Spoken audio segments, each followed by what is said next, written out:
Welcome.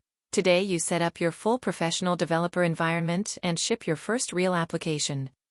By the end of today, you will have a live application on GitHub built entirely with your own code. Versus Code is the world's most popular code editor.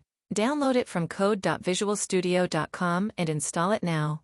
Install 3 extensions: Live Server for instant browser preview, Prettier for automatic formatting, and GitHub Copilot for AI Assistant. GitHub Copilot Free gives you 2,000 AI code completions every month. Sign in with GitHub inside Versus Code to activate it.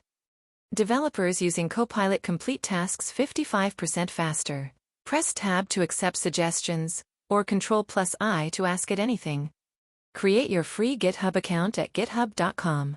This is where your code will live and your professional portfolio will grow. Open the Versus Code terminal and run git config to set your name and email.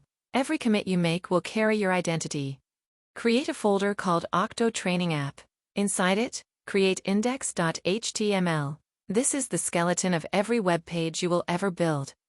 Add styles.css to control fonts, colors, and layout. Good design builds user confidence. Copilot will help you write it instantly. Create app.js and wire up the click counter. When you click the button, the number goes up. That is real JavaScript running in a real browser. Right-click your HTML file and choose Open with Live Server. Your app appears in the browser instantly. Save a change and it updates live. Open source control in Versus Code. Initialize the repository, stage all files, and write your first commit message. Click Publish Branch. In seconds, your code is on GitHub. Every recruiter, every collaborator, every future employer can see what you built. Your environment is ready. Your first commit is waiting. Open Versus Code right now and build something you are proud of. See you on day 2.